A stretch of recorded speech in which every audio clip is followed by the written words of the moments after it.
Avui estic a la Vila Joiosa, un lloc meravellós per a fer un passeig, però també per a tastar el xocolate, perquè la Vila Joiosa és un poble xocolater de fa molts i molts anys. Per a que ens conte bé per què este poble és ben xocolater, he quedat amb Alberto.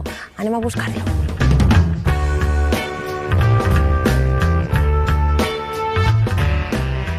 Hola, Albert, com va? Molt bé, Àlex. Una salutació.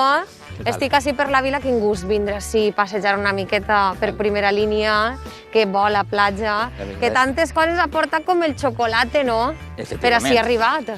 Per així vingueren les matèries primeres, el cacau, la canella, el clau... Com va començar tot això? Estem parlant de mitjans del segle XVIII i va vindre a través d'Alacant per comerciants francesos i va ser una alternativa a les famílies que vivien en les zones agrícoles. Les actuals empreses que segueixen en l'actualitat en vigència han anat conservant tot aquest patrimoni material.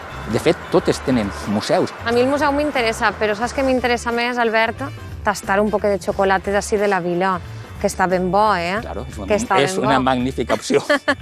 Me'n vaig jo cap allà, doncs. Molt bé. Gràcies, Albert. Gràcies a vosaltres. Adéu.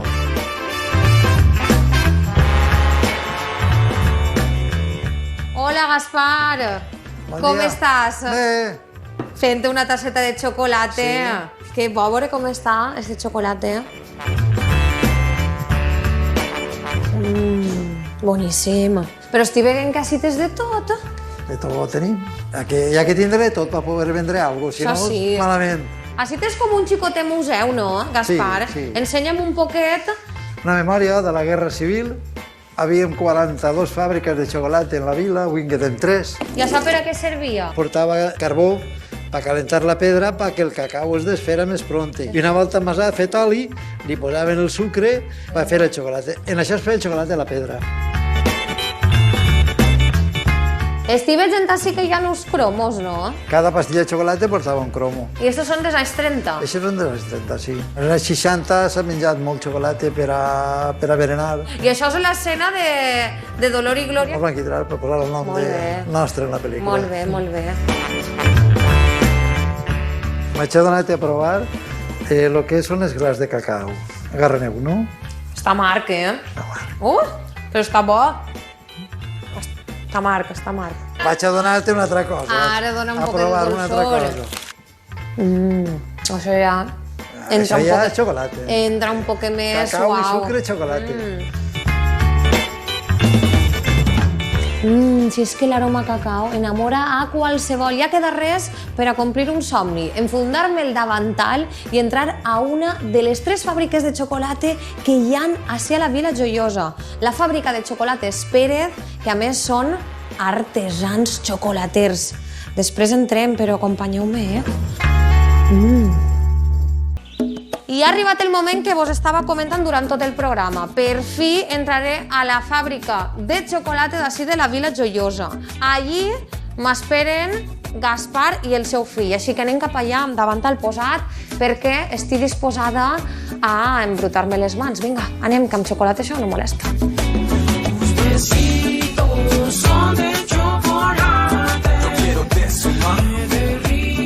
Mira, Àlex, este és el meu fill. El relleu generacional, no? Sí. Com el diuen? La quinta generació. Quinta generació ja. Gaspar. Gaspar també, per a no canviar la costum, no? Gaspar, tinc molta il·lusió de veure jo com es fa el xocolate que feu. Anem a fer un xocolate en oli d'oliva verge. Que bo estarà això. Així que anem a començar, vas omplir la màquina, Sí. dóna-li el botonet verd i anem a arrencar. I què passarà ahí, a veure? Pues anem a començar a tirar xocolate. Mare meva, això és espectacular. Dóna-li el primer verd i l'últim verd. Ara estem gelant la pasta de xocolate. Tenim que baixar-lo uns 30 graus. Ja pots controlar-lo tu, si vols. El controle jo? Jo ara ja tinc el peó. Així que tu ves controlant temperatura, ves controlant el pes, tens que controlar el pes. I el pes que tinc que controlar? Tens que ficar 88 quilos de pasta. 88, bé. Que bo, l'oloreta d'oli, xocolate. Oli, però del bo. Tu tota la vida t'has dedicat a això?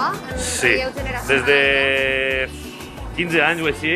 Ara té pintaca ja, no? Uah, ara sí que és per acabar. Ara tenim que mirar temperatura. Mira, a veure. A veure. A 30... 30, perfectíssim. Anem a pegar-li 2 voltetes.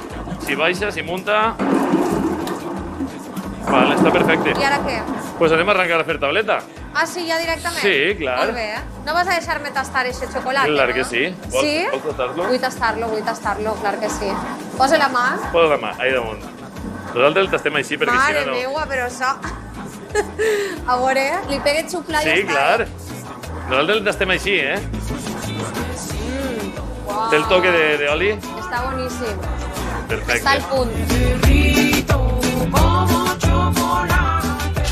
Els polpets és per a que es quede ben lliset, no? Para que quede ben lillet y pégale el pambolletes de aire que pueda tindre el chocolate. A veure, esta és la part ja que comença la frescoreta. Sí, sol estar ara uns 15-20 minutets ahí dins, val? A una temperatura d'uns 9-12 graus.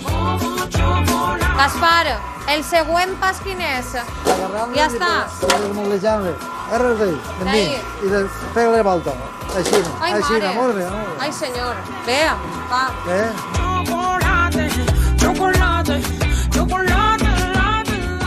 Ai, que ràpid va això. Gaspar, senyor. Que m'ho heu deixat així a soles, això va molt ràpid. Mare meua. Se'n veus bona maravilla. treballadora. Que maravilla. No podia anar-me'n de la fàbrica de xocolate sense un poquet de xocolate que disfrutaré ara, acabant el meu passeig per la Vila Joiosa. Però això no s'ha acabat, no. Vos deixo ara amb un reportatge de la nostra Belén que ha fet parada a Catí. Va per vosaltres.